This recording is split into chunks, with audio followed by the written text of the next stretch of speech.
മൂന്നാമതും ഒരു തുടർ ഭരണം കേരളത്തിൽ ഉണ്ടാകും എന്ന കാര്യത്തിൽ യാതൊരു സംശയവും വേണ്ട.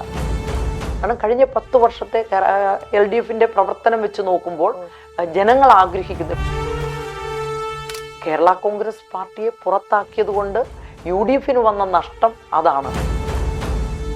MLAക്ക് MLA ഫണ്ടുണ്ട്. ഓരോ വർഷവും 6 കോടി രൂപ വീതം MLA ഫണ്ട് കിട്ടും. അതുകൂടാതെ ആസ്തി വികസന ഫണ്ടുണ്ട്.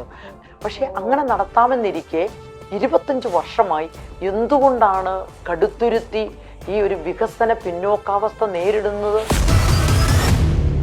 യഥാർത്ഥത്തിൽ കേരള കോൺഗ്രസ് പാർട്ടി ഞെട്ടിപ്പോയൊരു സംഭവമാണ്. 40-ലധികം വർഷം UDFിന് വേണ്ടി ഒരുപാട് പ്രയത്നിച്ച KM മാണി സാറിന്റെ പാർട്ടി ആ പാർട്ടിയെ പുറത്താക്കിയിരിക്കുന്നു. എന്തുകൊണ്ട് പുറത്താക്കിയെന്ന് ഇപ്പോഴും ഞങ്ങൾക്കറിയില്ല. അതിഭയങ്കരമായ രൂക്ഷമായ പ്രളയമുണ്ടായി. ആ പ്രളയമുണ്ടായപ്പം നെസ്ലെ ഇന്ത്യ എനിക്ക് 35 ലക്ഷം രൂപയുടെ ഭക്ഷ്യധാന്യ കിറ്റ്, അപ്പോൾ ഏതാണ്ട് ഒരു കിറ്റ് എന്ന് പറയുന്നത് 3000 രൂപ വരുന്നത്. മൂന്നലവ്, മേലുകാവ്, കാഞ്ഞിരപ്പള്ളി, മുണ്ടക്കയം, എരുമേലി, അപ്പം ഇങ്ങനെയുള്ള ആ ദുരിതബാധിത പ്രദേശങ്ങളിൽ മുഴുവനും എനിക്ക് ഭക്ഷ്യധാന്യ കിറ്റ് എത്തിക്കാൻ പറ്റി.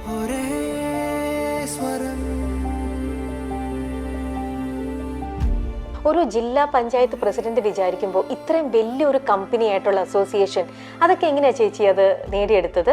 നമ്മൾ ഇത്രയും പ്രതിസന്ധിയിലൂടെ പോകുമ്പോൾ എങ്ങനെ അവരെ സഹായിക്കാം എന്നുള്ളതായിരുന്നു എൻ്റെ മനസ്സിലുള്ള ചിന്ത.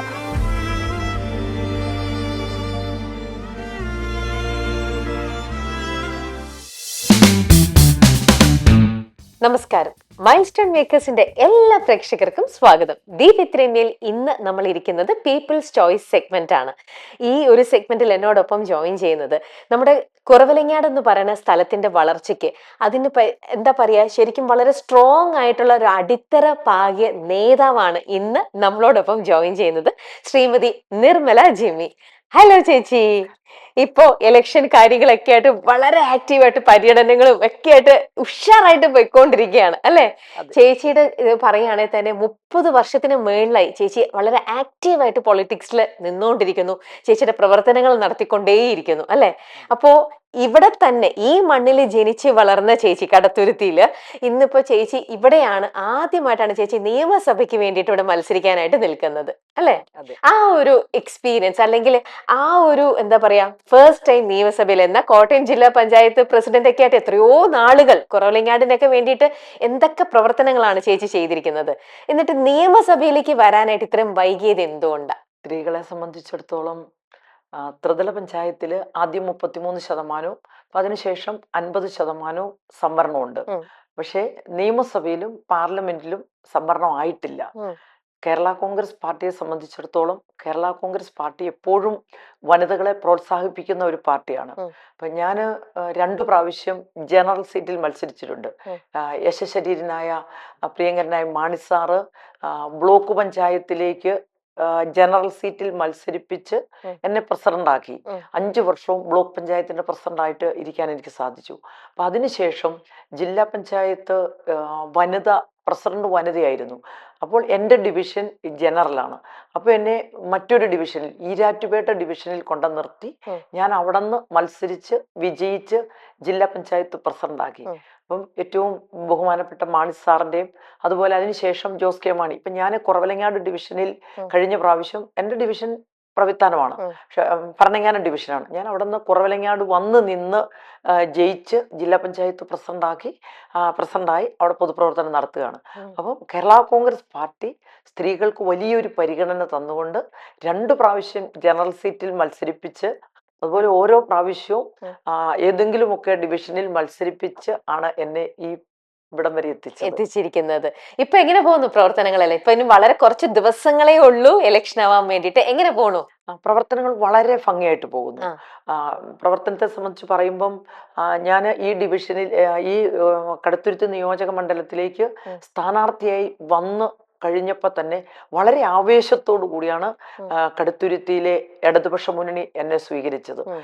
വന്ന് പിറ്റേ ദിവസം തന്നെ റോഡ് ഷോ, അപ്പം അതിനുശേഷം ഓരോ പ്രദേശത്തും ചെന്ന് കടകൾ കയറുക, പ്രത്യേകിച്ച് കാണേണ്ടതായിട്ടുള്ള ആളുകളെയൊക്കെ കണ്ട്, അപ്പം അങ്ങനെ ഒരു പ്രവർത്തനമാണ് ആദ്യഘട്ടത്തിൽ നടത്തിയത്. അപ്പം അതിനുശേഷം ഇപ്പോൾ പര്യടനം നടന്നുകൊണ്ടിരിക്കുക. ഇന്ന് കടുത്തുരുത്തി മണ്ഡലവും മാഞ്ഞൂർ മണ്ഡലവും ഏതാണ്ട് ഇന്ന് വൈകിട്ട് ഒരു 9 മണിയോടുകൂടി ആ ഒരു പര്യടന പരിപാടി അവസാനിക്കും.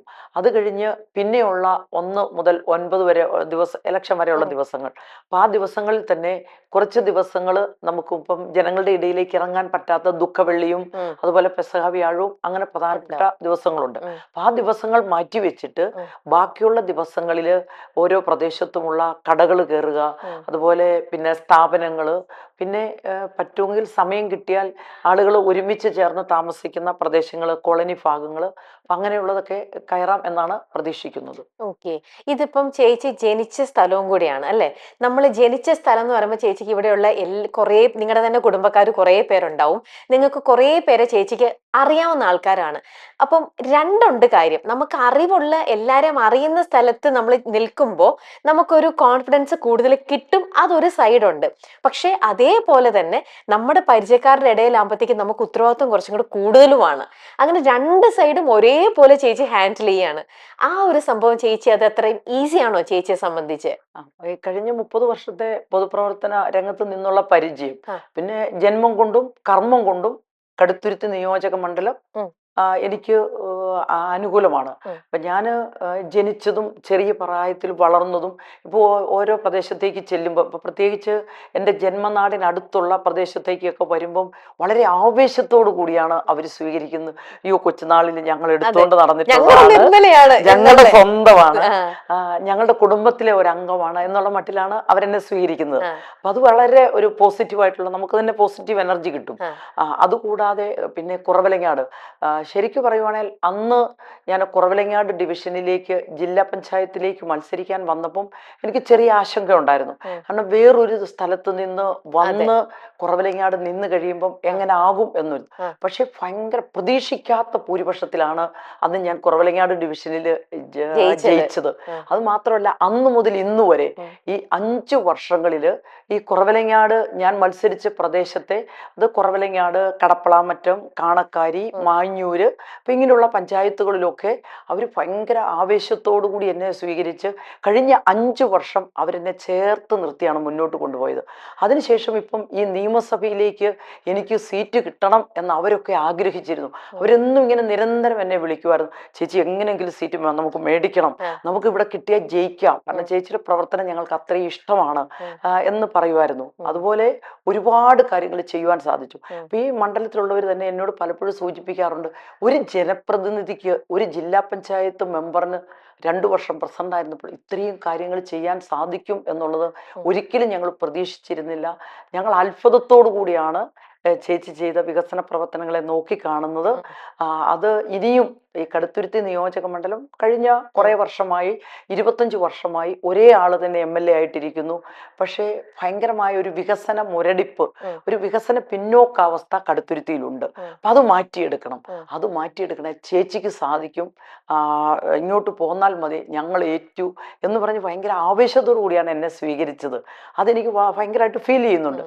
ഇപ്പോഴും ഇന്നലെ ഞാൻ എൻ്റെ നേരത്തെ ഡിവിഷനായിരുന്ന കാണക്കാരിയിലും കുറവലങ്ങാടും വരുന്ന പ്രദേശത്തായിരുന്നു പര്യടനം. അപ്പം അങ്ങനെ ഞാൻ നേരത്തെ ജില്ലാ പഞ്ചായത്ത് മെമ്പറായിരുന്ന ആ പ്രദേശത്തോട്ട് പര്യടനവുമായി ചെല്ലുമ്പോഴത്തേക്കും അവർ ഭയങ്കര ആവേശത്തോടു കൂടി, നമ്മൾ പോലും പ്രതീക്ഷിക്കാത്ത പോലെ ആളുകൾ കൂടുന്നു. പിന്നെ സ്ത്രീകളുടെ ഇടയിൽ ഭയങ്കര സംസാര വിഷയമാണ്. സ്ത്രീകൾ പറയുന്നത് കടുത്തുരുത്തി മണ്ഡലത്തിൽ ഇത്രയും കാലത്തിനിടയ്ക്ക് ആദ്യമായിട്ടാണ് ഒരു വനിതാ സ്ഥാനാർത്ഥി വരുന്നത്. അപ്പം നിയമസഭയിൽ സ്ത്രീകളുടെ ശബ്ദം ഉയരണം, അതുപോലെ സ്ത്രീകൾക്ക് വേണ്ടി വേണ്ടി. ഇപ്പം ഞാനെപ്പോഴും ഞാൻ സ്ത്രീകളെ ചേർത്ത് പിടിച്ച് കൊണ്ടുപോകുന്ന ഒരു വ്യക്തിയാണ്. അപ്പം ഞാൻ ജില്ലാ പഞ്ചായത്ത് പ്രസിഡന്റ് ആയിരുന്നപ്പോഴും സ്ത്രീകൾക്കൊക്കെ യഥേഷ്ടം എപ്പോഴും എൻ്റെ അടുത്ത് കടന്നു വരാനും അവരുടെ ആവശ്യങ്ങൾ പറയുവാനും, അവർക്കൊരു പ്രശ്നമുണ്ടെങ്കിൽ, ഒരു പ്രതിസന്ധി ഉണ്ടെങ്കിൽ ഞാൻ അവരുടെ കൂടെ നിന്നിട്ടുണ്ട്. അപ്പം അതുകൊണ്ട് അവർ പറയുന്നത്, ഞങ്ങളുടെ ഒരു സ്വന്തം ചേച്ചി ഞങ്ങൾ നിയമസഭയിൽ എത്തിയാൽ ഞങ്ങൾക്ക് എന്തും തുറന്ന് സംസാരിക്കാമല്ലോ. അതാണ് അവരുടെ ഒരു വലിയ ആഗ്രഹവും. അതുപോലെ അവർ പറയുന്നത്, ഓരോ സ്ഥലത്തും ചെല്ലുമ്പോൾ അവർ പറയുന്നത്, ഞങ്ങളുടെ പ്രാർത്ഥനയും അതുപോലെ ഞങ്ങൾ എന്തൊക്കെ ചെയ്യാവോ അതെല്ലാം ചേച്ചിക്ക് വേണ്ടി ചെയ്യും എന്ന് പറഞ്ഞ് ഭയങ്കര ഒരു സപ്പോർട്ടാണ്. സ്ത്രീകളുടെ ഇടയിൽ നിന്ന് ഭയങ്കര സപ്പോർട്ടുണ്ട്. എനിക്ക് തന്നെ അറിയാം, ഞാനും പാലക്കാരിയാണ്. അതുകൊണ്ട് തന്നെ ഞാൻ എപ്പോഴും പോകുന്നത് കൊണ്ട് തന്നെ പണ്ടത്തെ കുറവലങ്ങാടല്ല ഇന്നത്തെ കുറവലങ്ങാട്. ശരിക്കും നമ്മൾ ഞെട്ടുന്ന തരത്തിലുള്ള ഭയങ്കര എവിഡന്റ് ആയിട്ടുള്ള മാറ്റമാണ് കുറവലങ്ങാട് ആ ഒരു ഭാഗത്തു നിന്ന് തന്നെ നമുക്ക് കിട്ടുന്നത്. എന്തൊക്കെ രീതിയിലുള്ള വികസനങ്ങളാണ്. അപ്പൊ അവിടെ താമസിക്കുന്നവരിൽ നിന്നും പറഞ്ഞു കേട്ടിടത്തോളം എല്ലാ അർത്ഥത്തിലും, സ്കൂളിന്റെ കാര്യത്തിലായിക്കോട്ടെ, വെള്ളത്തിന്റെ കാര്യത്തിലായിക്കോട്ടെ, വൈദ്യുതിയുടെ കാര്യത്തിലായിക്കോട്ടെ, റോഡിന്റെ കാര്യത്തിലായിക്കോട്ടെ, അങ്ങനെ ഓരോന്നോരോന്ന് എടുത്തു കഴിഞ്ഞാലും എല്ലാ അർത്ഥത്തിലും നല്ലൊരു വികസനം ചേച്ചിക്ക് കുറവലങ്ങാടിന് സമ്മാനിക്കാൻ പറ്റിയിട്ടുണ്ട്. അതുകൊണ്ട് തന്നെയാണ് അതിന്റെ തൊട്ടടുത്ത് നിൽക്കുന്ന സ്ഥലം കടത്തുരുത്തിയിലും ആൾക്കാർ പെട്ടെന്ന് കമ്പയർ ചെയ്യാൻ പറ്റുന്നത്. കുറവലങ്ങാടിന് ഇത്രയധികം വികസനം, ഇവിടെ ഇത്രയും കുറവാണല്ലോ. അപ്പൊ ആ നേതൃത്വം വഹിച്ച ആൾ ഇവിടെയും കൂടെ വരുവാണെങ്കിൽ നമ്മുടെ ഈ നാടും കൂടെ, നമ്മുടെ ഈ സ്ഥലവും കൂടെ കുറച്ചും കൂടെ നല്ല രീതിയിൽ വരുമല്ലോ എന്നുള്ളതാണ് നാട്ടുകാരുടെ പക്ഷം, അല്ലേ? തീർച്ചയായിട്ടും. ഓക്കെ ചേച്ചി, അപ്പം എന്താ പറയാ, കോട്ടയം ജില്ലാ പ്രസിഡന്റ് ആയിട്ട് ചേച്ചി നിന്നു. 30 വർഷത്തിന് മേളിലുള്ള ഒരു എക്സ്പീരിയൻസ്, കാര്യങ്ങളും ഇതെല്ലാം ഉണ്ട്. ഈ ഒരു യാത്രക്കിടയിൽ ചേച്ചിക്ക് എന്താ പറയാ, സഫർ ചെയ്തിട്ടുള്ള, അല്ലെങ്കിൽ ചേച്ചിയുടേതായിട്ടുള്ള പേഴ്സണൽ ആയിട്ടുള്ള പല കാര്യങ്ങളും ഇപ്പുറത്തെ സൈഡിൽ ഞാൻ ഈ പറഞ്ഞ പോലെ ഒരുപാട് നല്ലത് ചേച്ചിക്ക് കൊടുക്കാൻ പറ്റി, അതിന്റെ ഭാഗമാകാൻ പറ്റി. പക്ഷെ അത് സമ്മാനിക്കുമ്പോൾ ചേച്ചി എന്ന വ്യക്തിക്ക് കോംപ്രമൈസ് ചെയ്യേണ്ടതായിട്ട് ഒരുപാട് കാര്യങ്ങൾ ഇപ്പുറം വന്നിട്ടുണ്ടാവും, അല്ലെ? ചേച്ചിയുടേതായിട്ടുള്ള പല കാര്യങ്ങളും അവിടെ കണ്ടില്ല, കേട്ടില്ല, കണ്ണടച്ചിട്ടായിരിക്കും ചേച്ചി ഈ പ്രവർത്തനങ്ങൾക്ക് വേണ്ടിയിട്ട് ഇറങ്ങിയിട്ടുണ്ടാവുക. അത്തരത്തിൽ ചേച്ചിക്ക് എന്താ പറയാ, മിസ് ചെയ്തു പോയ ഒരുപാട് കാര്യങ്ങൾ ഉണ്ടായിട്ടുണ്ടോ? എന്നെ സംബന്ധിച്ചിടത്തോളം ഞാൻ പൊതുപ്രവർത്തന രംഗത്ത് ഇത്രയും വിജയിക്കാനുള്ള കാരണം എൻ്റെ കുടുംബത്തിൽ നിന്നുള്ള സപ്പോർട്ടാണ്. ഇപ്പം വീട്ടിലാണെങ്കിൽ ചേട്ടന്മാർ രണ്ടുപേരും അച്ഛന്മാരാണ്, അതുപോലെ നാത്തൂൻ സിസ്റ്ററാണ്. അപ്പം അവരൊക്കെ തറവാട്ടിലാണ് ഞാൻ താമസിക്കുന്നത്. അപ്പം അവരൊക്കെ എപ്പോഴും വീട്ടിൽ എന്തെങ്കിലും ആവശ്യമുണ്ടെങ്കിൽ വരുന്നത് തറവാട്ടിൽ വീട്ടിലേക്കാണ്. അപ്പോൾ ഇവരുടെയൊക്കെ ആ പൂർണ്ണമായ ഒരു സപ്പോർട്ടാണ് എന്നെ പൊതുപ്രവർത്തന രംഗത്ത് ഇത്രയും വിജയിക്കാനുള്ള കാരണം. അതുപോലെ എൻ്റെ 2 മക്കള്, അപ്പം ഞാൻ പൊതുപ്രവർത്തന രംഗത്തേക്ക് ആദ്യം ഇറങ്ങിയ സമയത്ത് അവർ രണ്ടുപേരും കുട്ടികളാണ്. അപ്പം അവരെ രണ്ടുപേരെയും ഹോസ്റ്റലിൽ കൊണ്ട് നിർത്തി പഠിപ്പിക്കേണ്ടി വന്നിട്ടുണ്ട്. എന്നിട്ടാണ് ചേച്ചി പ്രവർത്തനത്തിന് ഇറങ്ങിയത്. അപ്പൊ അവര് 2 കുട്ടികളും ഹോസ്റ്റലിൽ നിന്നാണ് ചെറിയ പ്രായത്തിൽ പഠിച്ചത്. അപ്പൊ അതുപോലെ തന്നെ ഇപ്പം ചേട്ടനാണെങ്കിലും ഇപ്പൊ ഒരാള് കടുത്തുരുത്തി, ഇപ്പൊ എൻ്റെ ഈ ഡിവിഷൻ എന്ന് പറയുന്നത് കടുത്തുരുത്തി നിയോജക മണ്ഡലത്തിന്റെ, ഇപ്പം ഒന്ന് ഇവിടെ കടുത്തുരുത്തിയില് ചേട്ടൻ കുറെ വർഷങ്ങളുണ്ടായിരുന്നു അച്ഛന്. അപ്പൊ അത് കൂടാതെ തന്നെ പിന്നെ കിടങ്ങൂർ പഞ്ചായത്തില് ചെമ്പിളാവ് പള്ളിയില് ചേട്ടൻ കുറച്ചു നാളുണ്ടായിരുന്നു. അപ്പൊ അന്നും ഞങ്ങള് അച്ഛൻ അവിടെ ഉള്ളപ്പോഴും ഒക്കെ ഞങ്ങളിങ്ങനെ ചെമ്പിളാവ് പള്ളിയിലും പോയി അവിടെയുള്ള ആൾക്കാരുമായിട്ട് അന്ന് തന്നെ വർഷങ്ങൾക്ക് മുമ്പ് തന്നെ എനിക്ക് അവരുമായിട്ടുമൊക്കെ ഒരു ബന്ധമുണ്ടായിരുന്നു. അപ്പം അങ്ങനെ ആ നിയോജക മണ്ഡലത്തിൻ്റെ മുഴുവൻ പ്രദേശവുമായിട്ട് ഇങ്ങനെ പലതരത്തിലുള്ള ബന്ധങ്ങൾ എനിക്ക് ഉണ്ട്. അപ്പം അതൊക്കെ ഈ തെരഞ്ഞെടുപ്പിന് ഒരു മുതൽക്കൂട്ടാണ്. പിന്നെ ഹസ്ബൻഡിൻ്റെ അമ്മയും അച്ഛനും ഒക്കെ ഇപ്പോൾ മരിച്ചുപോയി എങ്കിൽ പോലും അവരുണ്ടായിരുന്ന സമയത്ത് എനിക്ക് കിട്ടിയ ഒരു സപ്പോർട്ട് എൻ്റെ കൂടെയുള്ള സഹപ്രവർത്തകരൊക്കെ എന്നോട് പലപ്പോഴും പറയുമായിരുന്നു. എൻ്റെ വീട്ടിൽ വരുമ്പോൾ എപ്പോഴും അമ്മയും ചാച്ചനും ഒക്കെ ഭയങ്കര പോസിറ്റീവായിട്ട് സംസാരിക്കത്തുള്ളൂ. അവള് പൊതുപ്രവർത്തന രംഗത്ത് നിൽക്കുന്നതിൻ്റെ പേരിലോ അല്ലെങ്കിൽ ഒരു ജനപ്രതിനിധി ആയിരിക്കുന്നതിൻ്റെ പേരിലോ ഞങ്ങൾക്ക് ഞങ്ങളുടെ കുടുംബത്തിൽ ഒരു കുറവും വന്നിട്ടില്ല. കുടുംബത്തിൽ ചെയ്യേണ്ടതായ മുഴുവൻ കാര്യങ്ങളും, അത് രാത്രിയിൽ ഉറങ്ങിയില്ലെങ്കിൽ പോലും ഞാൻ വെളുപ്പിനെ എഴുന്നേറ്റ് വീട്ടിലെ കാര്യങ്ങളെല്ലാം നോക്കി വീട്ടിലുള്ള കുടുംബാംഗങ്ങൾക്ക് ആർക്കും ഒരു ബുദ്ധിമുട്ടും വരാത്ത രീതിയിൽ ക്രമീകരിച്ചതിന് ശേഷമാണ് പൊതുപ്രവർത്തന രംഗത്തേക്ക് ഇറങ്ങുന്നത്. പലപ്പോഴും ഉറങ്ങാത്ത രാത്രികൾ ഒരുപാടുണ്ട്. ഇപ്പം ഞാൻ മിക്കവാറും എന്തെങ്കിലുമൊക്കെ ആവശ്യം ബ്ലോക്ക് പഞ്ചായത്ത് പ്രസിഡന്റ് ആയിരുന്നപ്പോഴും ജില്ലാ പഞ്ചായത്ത് പ്രസിഡന്റ് ആയിരുന്ന 2 ടേമിലുമൊക്കെ മിക്കവാറും തിരുവനന്തപുരത്തൊക്കെ മീറ്റിങ്ങുകൾ വിളിക്കുകയും അതുപോലെ പല ആവശ്യത്തിന് വേണ്ടി സെക്രട്ടേറിയറ്റിലും ഒക്കെ പോകേണ്ടതായിട്ട് വരും. അപ്പം അങ്ങനെയൊക്കെ ഉള്ളപ്പം വെളുപ്പിന് 3 മണിക്കും 4 മണിക്കും ഒക്കെ ഏറ്റ് വീട്ടിൽ നിന്ന് പോകേണ്ടി വരും. അപ്പോൾ ആ 3 മണിക്ക് ഏറ്റ് പോയാലും 4 മണിക്ക് ഏറ്റ് പോയാലും വീട്ടിലെ കാര്യങ്ങളെല്ലാം കൃത്യമായിട്ട് ചെയ്ത് വീട്ടിലൊരു കുറവും വരുത്താതെയാണ് ഞാൻ പൊതുപ്രവർത്തന രംഗത്തേക്ക് പോകുന്നത്. അപ്പം അങ്ങനെ വീടും അതുപോലെ കുടുംബവും അതോടൊപ്പം പൊതുപ്രവർത്തനവും, രണ്ടും ഒരു നാണയത്തിന്റെ രണ്ടു വശങ്ങൾ എന്ന നിലയിൽ എനിക്കത് വളരെ ഭംഗിയായിട്ട് നിർവഹിക്കാനും കൊണ്ടുപോകാനും സാധിച്ചിട്ടുണ്ട്. അതാണ് എൻ്റെ ഒരു Beautiful. വിജയം എന്നാണ് എനിക്ക് തോന്നുന്നത്. അത് ചേച്ചി ശരിക്കും ചേച്ചി അത്രയും ആത്മാർത്ഥമായിട്ട് ഇത് രണ്ടും ഒരു നാണയത്തിന്റെ രണ്ട് വശം ചേച്ചി ഇപ്പൊ പറഞ്ഞ പോലെ അത്രയും ഭംഗിയായിട്ട് ചെയ്യുന്നുണ്ട് അല്ലെ, ചെയ്തു കൊണ്ടേയിരിക്കുന്നു. അപ്പം ചേച്ചിക്ക് ഒരു സമയത്ത് പോലും വീട്ടിലെ കാര്യമായിക്കോട്ടെ അല്ലെങ്കിൽ രാഷ്ട്രീയ പ്രവർത്തനമായിക്കോട്ടെ ഒരു ബുദ്ധിമുട്ടായിട്ട് തോന്നിയിട്ടില്ല. രണ്ടും ചേച്ചി ഇഷ്ടത്തോടു കൂടി ചെയ്യുന്നതായതുകൊണ്ടാണ് രണ്ടും ചേച്ചിക്ക് ഇത്രയും വർഷങ്ങളായിട്ട് അത് അതേപോലെ ബാലൻസ് ചെയ്ത് കൊണ്ടുപോകാൻ പറ്റുന്നത് അല്ലെ. പക്ഷെ എന്താ പറയുക, ഇപ്പൊ ചേച്ചി പറഞ്ഞപ്പോ തന്നെ കുട്ടികൾക്ക് അവരുടെ അമ്മയിൽ നിന്ന് കിട്ടേണ്ട ഒരു അഫെക്ഷൻ ആയിക്കോട്ടെ, സ്നേഹമായിക്കോട്ടെ, അല്ലെങ്കിൽ ഒരു അടുപ്പവും എന്താ പറയാ പ്രസൻസും, ഇതെല്ലാം അവർ മിസ് ചെയ്തിട്ടുണ്ട് അല്ലെ. ആ സമയത്ത് തന്റെ രണ്ട് മക്കൾക്ക് വേണ്ടിയിട്ട് മാത്രമല്ലാതെ നാട്ടിലുള്ള എല്ലാ മക്കൾക്ക് വേണ്ടിയിട്ടും പ്രവർത്തിക്കാനായിട്ടാണ് ചേച്ചി അന്ന് അവിടെ സമയം കണ്ടെത്തിയത്. അപ്പം ഇത്ര അധികം രാഷ്ട്രീയത്തിന് വേണ്ടിയിട്ട് സ്വന്തം മക്കളുടെ കൂടെ ഇരിക്കേണ്ട സമയം കൂടെ മാറ്റി വെച്ചിട്ട് അത് പൊതുപ്രവർത്തനത്തിന് വേണ്ടിയിട്ട് ചേച്ചി കണ്ടിട്ടുണ്ടെങ്കിൽ ചേച്ചിയെ എന്തായിരിക്കും പൊളിറ്റിക്സ് ഇത്ര അധികം അങ്ങോട്ട് ആകർഷിച്ചിട്ടുണ്ടാവുക? അത് ഞാൻ ആദ്യം പൊതുപ്രവർത്തന രംഗത്തേക്ക് ഇറങ്ങിയ സമയം ഞാൻ ഇത്രയും പ്രതീക്ഷിച്ചുകൊണ്ടല്ല ഇറങ്ങുന്നത്. കോളേജ് മുതലേ ചേച്ചി ആക്റ്റീവ് ആയിരുന്നോ? ഇല്ല, ഞാൻ ഒരു ഹൗസ് വൈഫ് ആയിരുന്നു. അതിനുശേഷം ത്രിതല പഞ്ചായത്ത് സംവിധാനത്തിൽ വനിതാ സംവരണം വന്നു കഴിഞ്ഞപ്പോഴാണ് ഞാൻ ആക്റ്റീവായിട്ട് രാഷ്ട്രീയത്തിൽ ഇറങ്ങിയത്. അതിനു മുൻപ് ഭക്ത സംഘടനകളിലൊക്കെ പ്രവർത്തിച്ചിട്ടുണ്ട്. KCYM, മിഷൻ ലീഗ്, അങ്ങനെയുള്ള ചെറിയ പ്രായത്തിൽ സംഘടനാ പ്രവർത്തനം ഉണ്ടായിരുന്നു. മാതൃജ്യോതി, അപ്പൊ ഇങ്ങനെയുള്ള ഭക്ത സംഘടനകളിലൊക്കെ പ്രവർത്തിച്ചിട്ടുണ്ട്. പക്ഷേ രാഷ്ട്രീയത്തിലേക്ക് ഇറങ്ങുന്നത് ഈ പറഞ്ഞ ആദ്യമായിട്ട് ബ്ലോക്ക് പഞ്ചായത്തിലേക്ക് മത്സരിച്ച് അന്നാണ് ഇറങ്ങുന്നത്. അപ്പൊ ആദ്യം ഇറങ്ങിയപ്പോൾ തന്നെ ജയിക്കാൻ സാധിച്ചു. അതിനുശേഷം 5 വർഷം ബ്ലോക്ക് പഞ്ചായത്ത് വൈസ് പ്രസിഡന്റായി, പിന്നെ 5 വർഷം ബ്ലോക്ക് പഞ്ചായത്ത് പ്രസിഡന്റായി, പിന്നെ ജില്ലാ പഞ്ചായത്ത് മെമ്പറായി, ജില്ലാ പഞ്ചായത്ത് പ്രസിഡന്റായി, തുടർച്ചയായി 2 പ്രാവശ്യം ജില്ലാ പഞ്ചായത്ത് പ്രസിഡന്റായി. അപ്പൊ അങ്ങനെ അങ്ങോട്ട് മുന്നോട്ട് പോവുകയാണ്. അപ്പൊ നമുക്ക് ഈ പൊതുപ്രവർത്തന രംഗത്തേക്ക് ഇറങ്ങിക്കഴിഞ്ഞപ്പം വീണ്ടും ഞാൻ ആദ്യത്തെ പ്രാവശ്യം ഇറങ്ങിയപ്പോൾ ഞാൻ വീട്ടിൽ പറഞ്ഞിട്ടാണ് ഇറങ്ങിയത്. ഹസ്ബൻഡും ഒക്കെ നിർബന്ധിച്ചത് കൊണ്ടാണ് അന്ന് ഇറങ്ങിയത്. പക്ഷെ അന്ന് ഞാൻ പറഞ്ഞത് ഞാൻ ഈ 5 വർഷം നിങ്ങളൊക്കെ പറഞ്ഞത് കൊണ്ട് ഞാൻ 5 വർഷം പൊതുരംഗത്ത് നിൽക്കാം, അതിനുശേഷം ഇല്ല എന്ന് പറഞ്ഞാണ് തുടങ്ങിയത്. പക്ഷെ പൊതുപ്രവർത്തന രംഗത്തേക്ക് ഇറങ്ങിക്കഴിഞ്ഞപ്പം നമുക്ക് മനസ്സിലായി നമ്മൾ ഒരുപാട് കാര്യങ്ങൾ നമുക്ക് മറ്റുള്ളവർക്ക് വേണ്ടി ചെയ്യുവാൻ സാധിക്കും. പ്രത്യേകിച്ച് സ്ത്രീകളുടെ ഇടയിൽ, കുഞ്ഞുങ്ങളുടെ ഇടയിൽ. അപ്പൊ അവർക്കൊക്കെ ഒരുപാട് ആവശ്യങ്ങൾ വരുമ്പം അവര് ആഗ്രഹിക്കുന്ന തരത്തിൽ അവർക്ക് വേണ്ടി ചെയ്തു കൊടുക്കാൻ നമുക്ക് പറ്റും. അതുകൊണ്ട് ഈ ഫീൽഡിൽ നിന്നാൽ പൊതുസമൂഹത്തിന് ഒരുപാട് ഗുണകരമാണ്, അല്ലെങ്കിൽ ഒത്തിരി കാര്യങ്ങൾ നമുക്ക് ചെയ്യാൻ സാധിക്കും.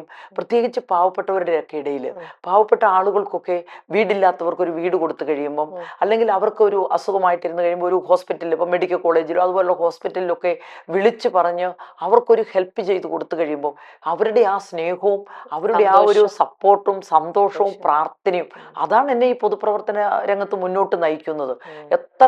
എത്ര കഷ്ടപ്പാട് വന്നാലും ഒരു ആളിനെ വിളിച്ചു കഴിഞ്ഞാൽ ഞാൻ അവർക്ക് വേണ്ടി കാര്യങ്ങൾ ചെയ്തു കൊടുക്കുന്നതിന് ഞാൻ സമയം കണ്ടെത്തും. കാരണം നമ്മൾ ഒരു ജനപ്രതിനിധിയായിരിക്കുമ്പം നമ്മുടെ അടുത്തോട്ട് ആളുകൾ വരുന്നത് പ്രതീക്ഷയോടെയാണ്. അപ്പൊ അവരുടെ ആ പ്രതീക്ഷയ്ക്ക് മങ്ങലേൽക്കാതെ അവർ ആഗ്രഹിക്കുന്ന, അവരുദ്ദേശിക്കുന്ന രീതിയിൽ കാര്യങ്ങൾ ചെയ്തു കൊടുക്കാൻ ഞാൻ എപ്പോഴും ശ്രദ്ധിക്കാറുണ്ട്. ഓക്കെ. അപ്പൊ ചേച്ചിയുടെ അടുത്ത് ചോദിച്ചോട്ടെ, ഒരു നല്ല പ്രവർത്തക അല്ലെങ്കിൽ നല്ല രീതിയിൽ ഒരു രാഷ്ട്രീയ മെയിൽ ആയിക്കോട്ടെ ഫീമെയിൽ ആയിക്കോട്ടെ, ആ ലീഡറിന് വേണ്ട ക്വാളിറ്റീസ് എന്തൊക്കെയാ?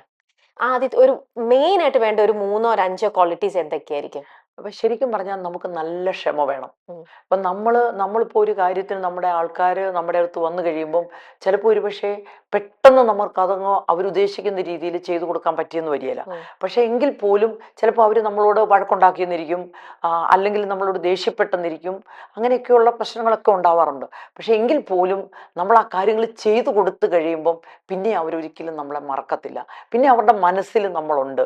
പിന്നെ അവർ പറയും മറ്റുള്ളവർ, അയ്യോ ഞാൻ ഇങ്ങനൊരു പ്രശ്നം ഉണ്ടായിരുന്നു, ഒരു പ്രതിസന്ധി ഉണ്ടായിരുന്നു, ഞാൻ ആ ചേച്ചിയുടെ അടുത്ത് ചെന്നപ്പോൾ ആ ചേച്ചി എനിക്ക് ചെയ്തു തന്നു കേട്ടോ. അങ്ങനെ പറഞ്ഞ് പല ആളുകളും എന്നെ വിളിക്കാറുണ്ട്. പിന്നെ അതുപോലെ ഞാനിപ്പോൾ ഈ പൊതുപ്രവർത്തന രംഗത്ത് നിൽക്കുന്നതുകൊണ്ട് ഇപ്പോൾ കുടുംബശ്രീ, തൊഴിലുറപ്പ്, അതുപോലെ ഹരിത കർമ്മസേനാംഗങ്ങൾ, അതുപോലെ anganwadi workers, helpers, ASHA workers, അപ്പം ഇങ്ങനെയുള്ള പൊതുപ്രവർത്തന രംഗത്ത് നിൽക്കുന്ന ഒരു വിഭാഗം സ്ത്രീകളുണ്ട്. അപ്പം അവരൊക്കെ പറഞ്ഞ് ഇപ്പോൾ ഒരാൾക്ക് എന്തെങ്കിലും നമ്മൾ ചെയ്തു കൊടുത്തു കഴിയുമ്പോൾ അവർ പറയും, അയ്യോ ഇങ്ങനൊരു പ്രശ്നം ഉണ്ടെന്ന് പറയും, അന്ന് നമുക്ക് ആ ചേച്ചിയുടെ അടുത്ത് ചെന്നാൽ മതി, ചേച്ചി അത് ചെയ്തു തരും. അപ്പം അങ്ങനെ പറഞ്ഞ് ഒരുപാട് ആളുകൾ, ഞാൻ ജില്ലാ പഞ്ചായത്ത് പഞ്ചായത്ത് പ്രസിഡൻ്റൊക്കെ ആയിരുന്നപ്പോൾ ഞാൻ ശരിക്കും പറഞ്ഞു കഴിഞ്ഞാൽ ഞാൻ ഒരു ദിവസം പോലും ഇല്ലാതെ ഞാൻ ഓഫീസിൽ പോകുമായിരുന്നു. ഓഫീസിൽ പോയി മിക്കവാറും സ്വന്തം ഡിവിഷനിലെ കാര്യങ്ങൾ, ഇപ്പം മരിച്ചെടുത്ത് പോകണം, കല്യാണം ഉണ്ടെങ്കിൽ അവിടെ വിളിക്കുമ്പോൾ അവിടെ പോകണം, അതുപോലെ എന്താവശ്യം ഉണ്ടെങ്കിലും നാട്ടിൽ പോകണം. അതും കഴിഞ്ഞേച്ച് ഒരു ജില്ലാ പഞ്ചായത്ത് പ്രസിഡന്റ് എന്ന് പറയുമ്പം ഏതാണ്ട് 40ഓളം കമ്മിറ്റിയുടെ ചെയർപേഴ്സണാണ്, അല്ലെ ചെയർമാനാണ്. അപ്പം 3 മാസം കൂടുമ്പോൾ ആ കമ്മിറ്റി വിളിച്ചു കൂടണം. വിട്ടുകിട്ടിയിരിക്കുന്ന ഒരുപാട് സ്ഥാപനങ്ങളുണ്ട്. അപ്പോൾ ആ സ്ഥാപനങ്ങളിലൊക്കെ നമ്മൾ പോകണം. ഞാൻ ഈ ഒരു കാര്യത്തിനും കുറവ് വരുത്തിയിട്ടില്ല. അത് കൂടത്തിലുള്ളവരൊക്കെ പലപ്പോഴും പറയാറുണ്ട്, അത്ഭുതത്തോടു കൂടിയാണ് ആ പ്രവർത്തനം കാണുന്നതെന്ന്. പിന്നെ ഞാൻ ജില്ലാ പഞ്ചായത്ത് പ്രസിഡന്റ് ഈ പ്രാവശ്യം പ്രസിഡന്റായ സമയത്ത് കോവിഡ് നമ്മുടെ സമൂഹത്തിൽ ഭയങ്കരമായിട്ടുള്ള സമയമാണ്. ആ കോവിഡ് കാലത്താണ് ഞാൻ പ്രസിഡന്റായിട്ട് വരുന്നത്. അപ്പോൾ അന്ന് ഏറ്റവും കൂടുതൽ ഞാൻ ചിന്തിച്ചത്, കോവിഡ് മൂലം ആളുകൾ ഒരുപാട് കഷ്ടപ്പെടുവാണ്, പ്രത്യേകിച്ച് ഹോസ്പിറ്റലുകളിലൊക്കെ ആളുകൾ നിറയുവാണ്. അപ്പം നമുക്ക് ഒരു കോവിഡ് രോഗി പോലും കോട്ടയം ജില്ലയിൽ, ഞാൻ പ്രസിഡന്റായിരിക്കുന്ന കോട്ടയം ജില്ലയിൽ ബുദ്ധിമുട്ട് അനുഭവിക്കരുതെന്ന് എനിക്ക് നിർബന്ധമുണ്ടായിരുന്നു. ഞങ്ങൾ അടിയന്തര കമ്മിറ്റി കൂടി ഭരണം ഏറ്റെടുത്തതിന് ശേഷം ആദ്യം ചെയ്തത് അടിയന്തര കമ്മിറ്റി കൂടി കോട്ടയത്തൊരു വലിയ CFLTC തുടങ്ങാൻ തീരുമാനമെടുത്തു. ഞങ്ങൾ മണർകാട് പള്ളിയുടെ പാരിഷ് ഹാളിൽ ഏതാണ്ട് 350ഓളം ബെഡ്, അത് ഓക്സിജൻ എല്ലാവർക്കും ഓരോ ബെഡിലും ഓക്സിജൻ കൊടുക്കാവുന്ന രീതിയിലുള്ള 350ഓളം എന്ന് പറഞ്ഞാൽ നമ്മുടെ കോട്ടയം ജില്ലയിലെ ഒരു ഹോസ്പിറ്റലിലും ഇല്ലാത്തത്തോളം ബെഡ് ഈ പറഞ്ഞ കോവിഡ് രോഗികൾക്ക് വേണ്ടി സജ്ജമാക്കി.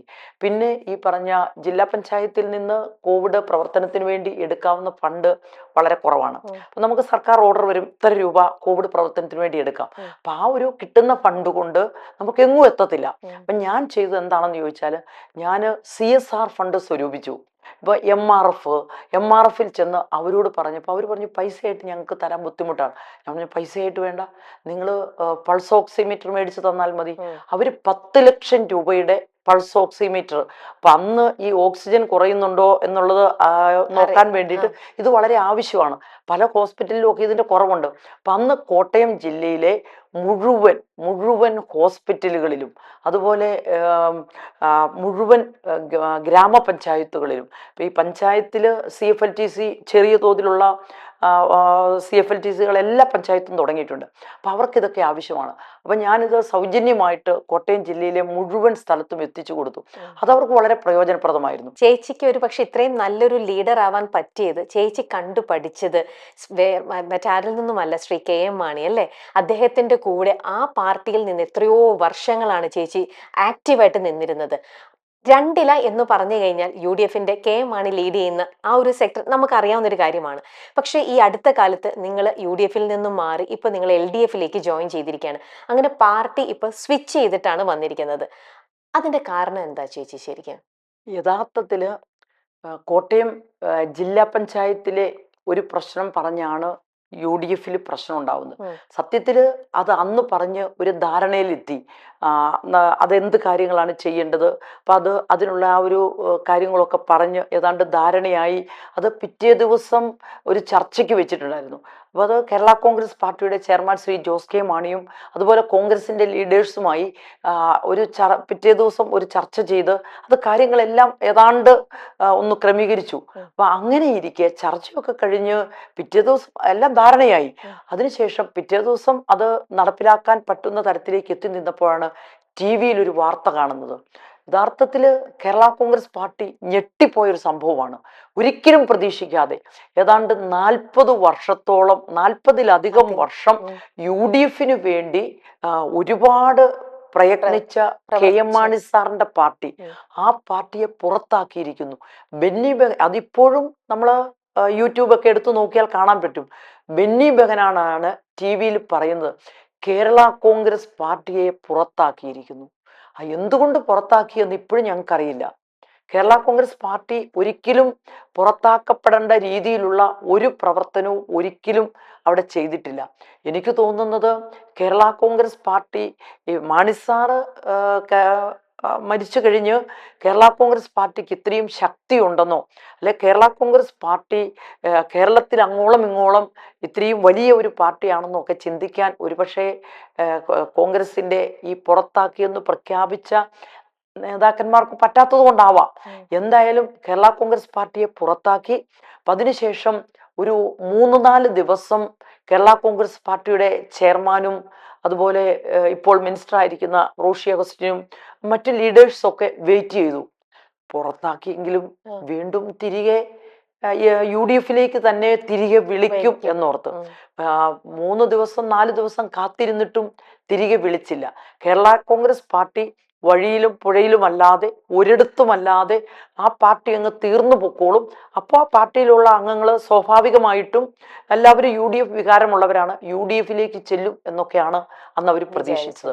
പക്ഷെ അതിനൊക്കെ അപ്പുറത്തേക്ക് ഒരിക്കലും പ്രതീക്ഷിക്കാത്ത രീതിയിൽ ഈ L D F Kerala Congress പാർട്ടിയെ എൽ ഡി എഫിലേക്ക് എടുക്കുകയും അപ്പം അതിനുശേഷം എൽ ഡി എഫിൽ അർഹിക്കുന്ന പ്രാതിനിധ്യം തന്നുകൊണ്ട് കേരള കോൺഗ്രസ് പാർട്ടിയെ ചേർത്ത് നിർത്തിപ്പോയി. പക്ഷെ അതിൻ്റെ ഫലമോ ഒരിക്കലും കേരളത്തിൽ ഒരു തുടർഭരണം ഉണ്ടായിട്ടില്ല. കേരള കോൺഗ്രസ് പാർട്ടി കൂടി എൽ ഡി എഫിലേക്ക് ചെന്ന് കഴിഞ്ഞപ്പോൾ യു ഡി എഫിന് കേരളത്തിൽ മാറി മാറിയാണ് ഇപ്പോഴും ഭരിച്ചുകൊണ്ടിരുന്നത്. അവർക്ക് ആ ഒരു ഭരണം നഷ്ടമായി, അതുകൊണ്ടൊരു തുടർ ഭരണം വന്നു. അതിനുശേഷം കേരള കോൺഗ്രസ് പാർട്ടി കൂടി അങ്ങ് ചെന്ന് കഴിഞ്ഞപ്പോൾ കേരള കോൺഗ്രസ് പാർട്ടിയുടെ ചെയർമാൻ ശ്രീ ജോസ് കെ മാണി ഒരുപാട് കാര്യങ്ങൾ മുൻപോട്ട് വെച്ചു. അതൊക്കെ കൃത്യമായിട്ട് അംഗീകരിച്ച് തന്നുകൊണ്ട് കേരള കോൺഗ്രസ് പാർട്ടിയെ വളരെ കരുതലോടുകൂടി അതുപോലെ ചേർത്ത് നിർത്തിയാണ് എൽ ഡി എഫ് മുന്നോട്ട് കൊണ്ടുപോകുന്നത്. അപ്പം അതുകൊണ്ടാണ് കേരള കോൺഗ്രസ് പാർട്ടിക്ക് വളരെ നല്ല രീതിയിൽ മുൻപോട്ട് പോകാൻ സാധിക്കുന്നുണ്ട്. ഭരണത്തിന്റെ ഭാഗമാകാൻ കഴിഞ്ഞ പ്രാവശ്യം കഴിഞ്ഞു. ഇപ്പോൾ മൂന്നാമതും ഒരു തുടർ ഭരണം കേരളത്തിൽ ഉണ്ടാകും എന്ന കാര്യത്തിൽ യാതൊരു സംശയവും വേണ്ട. കാരണം കഴിഞ്ഞ 10 വർഷത്തെ എൽ ഡി എഫിന്റെ പ്രവർത്തനം വെച്ച് നോക്കുമ്പോൾ ജനങ്ങൾ ആഗ്രഹിക്കുന്നു. ഇപ്പം തെരഞ്ഞെടുപ്പ് പ്രചരണവുമായി ബന്ധപ്പെട്ട് നമ്മൾ ഫീൽഡിലേക്ക് പോകുമ്പോൾ ജനവികാരം നമുക്ക് മനസ്സിലാവും. വീണ്ടും കേരളത്തിൽ ഒരു തുടർ ഭരണം ഉണ്ടാകണം എന്നുള്ളത് ജനങ്ങൾ പോലും ആഗ്രഹിക്കുന്നു. കേരള കോൺഗ്രസ് പാർട്ടിയെ പുറത്താക്കിയത് കൊണ്ട് യു ഡി എഫിന് വന്ന നഷ്ടം അതാണ്. കേരള കോൺഗ്രസ് പാർട്ടിയെ സംബന്ധിച്ചിടത്തോളം എൽ ഡി എഫിൽ വളരെ നല്ല രീതിയിൽ ഒരു പ്രശ്നവുമില്ലാതെ ഞങ്ങൾക്ക് മുന്നോട്ട് പോകാൻ സാധിക്കുന്നുണ്ട്. പ്രവർത്തിക്കാൻ പറ്റുന്നുണ്ട്. ഇത്രയും വർഷത്തിനുള്ളിൽ ചേച്ചി പലതരത്തിലുള്ള പാവങ്ങൾക്കായിക്കോട്ടെ, അത് ഏതുമായിക്കോട്ടെ, ഒരുപാട് ഹെൽപ്പിംഗ് ഹാൻഡ് ആയിട്ട് ചേച്ചി നിന്നിട്ടുണ്ട്. ഇതിൽ തന്നെ ഏറ്റവും ചേച്ചിയെ വേദനിപ്പിച്ച ചേച്ചി ഇന്നും മനസ്സിൽ സൂക്ഷിക്കുന്ന ഒരു ഇൻസിഡന്റ് അതെന്തായിരിക്കും? ഈ ക്യാൻ കോട്ടയുമായി ബന്ധപ്പെട്ട് ഒരുപാട് ആളുകളെ സഹായിക്കുവാനും അതുപോലെ ഒരുപാട് ആളുകളുടെ സങ്കടങ്ങൾ കാണുവാനും നമുക്ക് സാധിച്ചിട്ടുണ്ട്. അപ്പം അവർക്കൊക്കെ ഒരു ആശാകേന്ദ്രമായി മാറുവാനും നമുക്ക് സാധിച്ചിട്ടുണ്ട്. അങ്ങനെ ഉള്ള കാര്യങ്ങൾ പറയുമ്പോഴും മറ്റൊരു കാര്യം എടുത്തു പറയാവുന്ന മറ്റൊരു കാര്യം ഞാൻ പറയാം. ഈ പൊതുപ്രവർത്തന രംഗത്ത് പ്രവർത്തിക്കുമ്പോൾ ഞാൻ ജില്ലാ പഞ്ചായത്ത് പ്രസിഡന്റ് ആയിരുന്ന സമയത്ത് ഞാനൊരു സ്കൂളിലൊരു പ്രോഗ്രാമിന് വേണ്ടി പോവുക. അപ്പം ഞാനൊരു സ്കൂളിലൊരു പ്രോഗ്രാമിന് വേണ്ടി പോകുന്ന സമയത്ത് ഇപ്പം എൻ്റെ വണ്ടിയുടെ തൊട്ട് മുൻപിൽ പോയ ഒരു ബൈക്ക്, ആ ബൈക്കും അതുപോലെ വേറൊരു ബൈക്കും, 2 ബൈക്കുകൾ തമ്മിൽ കൂട്ടിയിടിച്ചിട്ട് ആ 2 ബൈക്കിലുണ്ടായിരുന്ന ഒരു റോഡിൽ ഇങ്ങനെ തെറിച്ച് കിടക്കുക. അപ്പം സ്വാഭാവികമായിട്ടും അവിടെ പ്രോഗ്രാമിനുള്ള സമയമാകുകയും ചെയ്തു. ഉദ്ഘാടക ഞാനാണ്. പക്ഷേ ഞാൻ അന്നേരം ഉദ്ഘാടനത്തിന് പോയില്ല. ഞാൻ അവിടെ ഇറങ്ങി അതിൽ വന്ന വണ്ടി കൈ നീട്ടി ആദ്യം വന്ന ഒരു വണ്ടി നിർത്തി. ആ ഒരു വണ്ടിയിൽ ഞാൻ കൂടി പിടിച്ച് ആ രോഗിയെ, ആ ആക്സിഡൻ്റായി കിടക്കുന്ന ആളെ വണ്ടിയിൽ കയറ്റി. അപ്പം അതിനുശേഷം ഞാൻ എൻ്റെ ജില്ലാ പഞ്ചായത്തിൻ്റെ വണ്ടിയിൽ അടുത്തയാളെ കയറ്റി നേരെ മുട്ടുചിറ ആശുപത്രിയിലേക്ക് കൊണ്ടെത്തിച്ചു. അത് കഴിഞ്ഞ് മുട്ടുചിറ ആശുപത്രിയിൽ എത്തിക്കഴിഞ്ഞപ്പം അതിൽ ഒരാൾക്ക് കുറച്ച് സീരിയസ് ആയിരുന്നു. അവരെ വേഗം മെഡിക്കൽ കോളേജിലേക്ക് കൊണ്ടുപോകേണ്ടി വന്നു. അപ്പം മെഡിക്കൽ കോളേജിലേക്ക് കൊണ്ടുവന്നു, ആംബുലൻസിന് മെഡിക്കൽ കോളേജിലേക്ക് പോയി. അപ്പം ഞാനും ആ പിറകെ തന്നെ പോയി. അവിടെ ചെന്നു കഴിഞ്ഞ് അവർക്ക് വേണ്ട കാര്യങ്ങളെല്ലാം ചെയ്തു കൊടുത്തു. അപ്പം അത് കഴിഞ്ഞപ്പം ഡോക്ടർ പറഞ്ഞു, ഒരു 5 മിനിറ്റ് കൂടി താമസിച്ചിരുന്നു എങ്കിൽ ഞങ്ങൾക്ക് ഈ രോഗിയെ രക്ഷപ്പെടുത്താൻ പറ്റാത്തൊരു സാഹചര്യം ഉണ്ടായിരുന്നു. അതിനുശേഷം ആ രോഗി രക്ഷപ്പെട്ടു. അതൊക്കെ കഴിഞ്ഞ് ആ രോഗിയുടെ വൈഫ് എന്നെ വിളിച്ച് ഇങ്ങനെ, ചേച്ചി അന്ന് ചെയ്ത സഹായം ഞങ്ങൾക്ക് ഒരിക്കലും മറക്കാൻ പറ്റത്തില്ല. 5 മിനിറ്റ് കഴിഞ്ഞിരുന്നെങ്കിൽ ആ ജീവൻ നഷ്ടപ്പെടുന്ന ഒരു സാഹചര്യമായിരുന്നു ഉണ്ടായിരുന്നത്. പക്ഷേ സമയത്തെത്തിച്ചത് കൊണ്ട് രക്ഷപ്പെടാൻ സാധിച്ചു. സാധാരണ മറ്റാരെങ്കിലും ആണെങ്കിൽ ആരെങ്കിലും ഒക്കെ കൊണ്ടുപോകുമല്ലോ എന്ന് വിചാരിച്ച് നേരെ ആ പ്രോഗ്രാമിന് പോകുകയുള്ളായിരുന്നു. പക്ഷെ ചേച്ചിയുടെ തന്നെ വണ്ടിയെ കയറ്റി ഹോസ്പിറ്റലിൽ എത്തിച്ചത് കൊണ്ടാണ് ഞങ്ങൾക്ക് ഇന്ന് ജീവൻ രക്ഷപ്പെടുത്താൻ പറ്റിയെന്ന് അങ്ങനെ പറഞ്ഞ കാര്യമുണ്ട്. അതുപോലെ തന്നെ ഇതുപോലുള്ള അനുഭവങ്ങൾ ഒരുപാടുണ്ട്.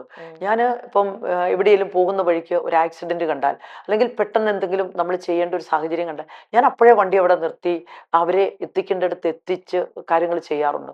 അതുപോലെ മെഡിക്കൽ കോളേജും ഒക്കെ ആയിട്ട് നല്ലൊരു ബന്ധമാണ് ഞാൻ പുലർത്തുന്നത്. കാരണം പലപ്പോഴും ഈ പാവപ്പെട്ട ആളുകളെ സംബന്ധിച്ച് അവിടെയൊക്കെ ചെന്ന് കഴിയുമ്പം നമ്മളൊന്ന് വിളിച്ച് പറയാനുണ്ട്. ചിലപ്പോൾ ഹാർട്ട് അറ്റാക്ക് ആയിരിക്കും, പക്ഷേ മെഡിക്കൽ കോളേജിലൊക്കെ ഇങ്ങനെ ക്യൂ ആണ് എല്ലാ രംഗത്തും. അപ്പം നമ്മളൊന്ന് ജസ്റ്റ് ഒന്ന് വിളിച്ചു പറഞ്ഞാൽ അത് പെട്ടെന്ന് തന്നെ അന്നേരം അവർ ആക്ഷൻ എടുക്കും. അപ്പം അങ്ങനെ ഒരുപാട് ആളുകളെ സപ്പോർട്ട് ചെയ്തിട്ടുണ്ട്. അപ്പം അവരൊക്കെ പിന്നീട് വിളിച്ച് ഇങ്ങനെ ഈ തെരഞ്ഞെടുപ്പിനൊക്കെ മത്സരിക്കുമ്പം ഓരോ പ്രദേശത്ത്, അയ്യോ അന്ന് ചേച്ചി കാരണമാണ് അന്ന് ഞങ്ങൾക്ക് ആശുപത്രിയിൽ അത്രയും സൗകര്യങ്ങൾ ചെയ്തു തന്നത്, അതുകൊണ്ട് ചേച്ചിയെ ഞങ്ങൾ ഒരിക്കലും മറക്കുകയില്ല. പക്ഷെ ഞങ്ങൾ പാർട്ടിയൊക്കെ വേറെയാണ്, അപ്പോൾ പാർട്ടി വേറെയാണെങ്കിലും ചേച്ചി ഞങ്ങൾക്ക് ഒരിക്കലും ചേച്ചിയെ മറക്കാൻ പറ്റത്തില്ല, ചേച്ചി ഞങ്ങൾ സപ്പോർട്ട് ചെയ്യും എന്ന് പറയുന്ന അനുഭവങ്ങൾ ഒരുപാടുണ്ട്.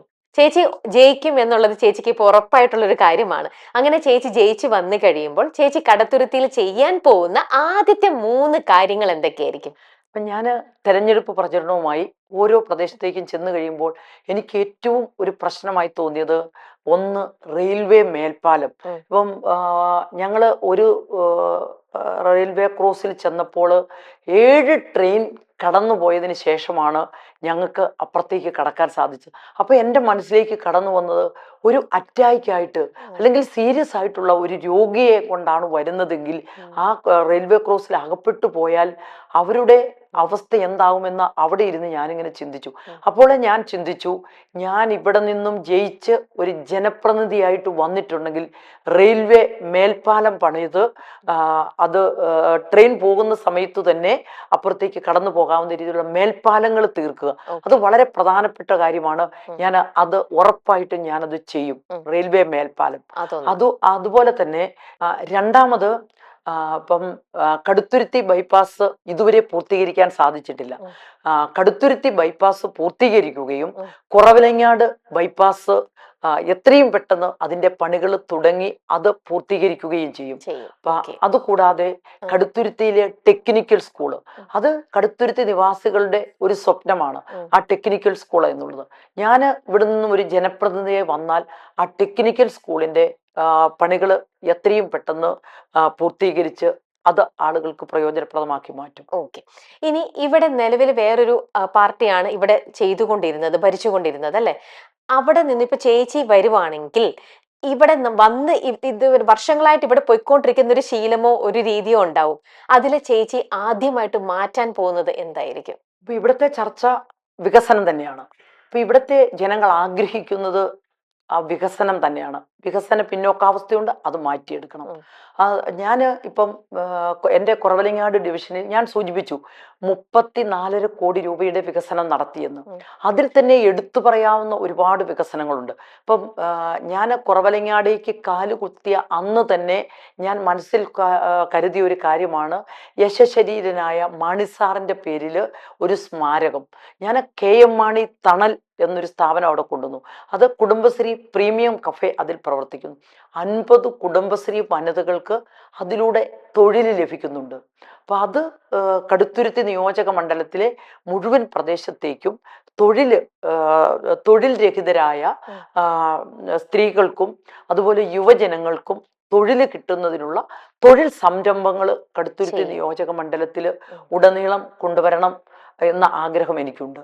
അതോടൊപ്പം തന്നെ നമ്മുടെ കുട്ടികൾ, ഇന്ന് നമ്മുടെ യുവജനങ്ങൾ വഴിതെറ്റി പോകുന്നതിന് ഒരു പരിധിവരെ കാരണം അവർക്ക് ഒരുമിച്ച് ചേർന്ന് കളിക്കാനുള്ള കളിസ്ഥലങ്ങളില്ല. അപ്പൊ അവര് എവിടെയെങ്കിലുമൊക്കെ നല്ല ടർഫ് കോർട്ടിലൊക്കെ കളിക്കാൻ പോകണമെങ്കിൽ അവരെ സംബന്ധിച്ചൊരു ഭാരിച്ച ചെലവാ. ഇപ്പം പഠിക്കുന്ന വിദ്യാർത്ഥികൾക്കും തൊഴിലില്ലാത്ത ചെറുപ്പക്കാർക്കുമൊക്കെ അങ്ങനെയുള്ള കോർട്ടുകളിൽ പോകണമെങ്കിൽ പണം കൊടുക്കണം, അതിനില്ല. അതുകൊണ്ട് അവർക്ക് പൈസ മുടക്കാതെ കടുത്തുരുത്തി നിയോജക മണ്ഡലത്തിന്റെ 11 മണ്ഡലങ്ങളിലും ഓരോ ടറഫ് കോർട്ടുകൾ നിർമ്മിച്ച് കുട്ടികൾക്ക് കളിക്കാനുള്ള ഒരു അവസരം ഉണ്ടാക്കി കൊടുക്കും. പിന്നെ ഒരുപാട് കാര്യങ്ങളുണ്ട്. ഇപ്പം പുളിന്തറ വളവ് വലിയ അപകടമാണ്. ഒരുപാട് വർഷങ്ങളായിട്ട് ആളുകൾ ആഗ്രഹിക്കുന്ന ഒരു കാര്യമാണ് നമ്മുടെ മാഞ്ഞൂർ പഞ്ചായത്തിലെ പുളിന്തറ വളവ് നൂർക്കുക എന്നുള്ളത്. അപ്പം അത് നൂർക്കും. പിന്നെ റോഡുകൾ ഒരുപാട് ശോചനാവസ്ഥയിലുള്ള റോഡുകളുണ്ട്. അപ്പം അതൊക്കെ പല റോഡുകളും വീതി കൂട്ടി നന്നായിട്ട് ചെയ്യേണ്ടതുണ്ട്. ഇപ്പം ഇവിടെ ഈ കടുത്തുരുത്തിയിൽ തന്നെയാണെങ്കിൽ കടുത്തുരുത്തി ആയാങ്കുടി തീരദേശ റോഡ്, അപ്പം അത് ശരിക്കും പറഞ്ഞാൽ വീതി കൂട്ടി അത് പാലങ്ങളൊക്കെ പണിത് അത് പുനരുദ്ധരിക്കേണ്ടതായിട്ട്. ഇങ്ങനെയുള്ള ഒരുപാട് റോഡുകള്, പാലങ്ങള്, കുടിവെള്ള പദ്ധതികള്, അതുപോലെ അംഗൻവാടികള്, കുമാരി കേന്ദ്രങ്ങൾ. ഇപ്പം ഞാൻ എൻ്റെ ഡിവിഷനിൽ കൗമാരപ്രായത്തിലുള്ള പെൺകുട്ടികൾക്ക് ഒരുമിച്ച് കൂടുവാനും അവർക്ക് ആരോഗ്യം സംരക്ഷിക്കാനും ഫിറ്റ്നസ് സെന്ററുകൾ, അങ്ങനെയുള്ള ഒത്തിരി കാര്യങ്ങൾ ചെയ്തിട്ടുണ്ട്. അപ്പം അതൊക്കെ കടുത്തുരുത്തി നിയോജക മണ്ഡലത്തിന് മുഴുവൻ പ്രദേശത്തേക്കും വ്യാപിപ്പിച്ച് കടുത്തുരുത്തിയുടെ ആ വികസന മുരടിപ്പ്, ആ വികസന പിന്നോക്കാവസ്ഥ മാറ്റിയെടുക്കുക എന്നുള്ളതാണ് എൻ്റെ ലക്ഷ്യം. എന്തായാലും ഒരുപാട് കാര്യങ്ങൾ ചെയ്യാൻ മനസ്സുള്ള ചേച്ചിക്ക്, ഒരുപാട് കാര്യങ്ങൾ ചെയ്തിട്ടുള്ള ചേച്ചിക്ക് കടുത്തുരുത്തിയിൽ ഈ പ്രാവശ്യത്തെ ഇലക്ഷനിൽ ചേച്ചി തന്നെ ജയിക്കട്ടെ എന്ന് ആശംസിക്കുന്നു. അതേപോലെ ജയിച്ചു വന്നു കഴിയുമ്പോൾ ചേച്ചിയുടെ മനസ്സിൽ ഒരുപാട് കാര്യങ്ങൾ ഇവിടെ കടുത്തുരുത്തിക്ക് വേണ്ടി ചെയ്യാനായിട്ടുണ്ട്. അതെല്ലാം എത്രയും പെട്ടെന്ന് ചേച്ചിക്ക് ചെയ്യാൻ പറ്റട്ടെ എന്നും ആശംസിക്കുന്നു. എല്ലാ വിജയ ആശംസകളും നേരുന്നു. താങ്ക് യു ചേച്ചി. Thank you.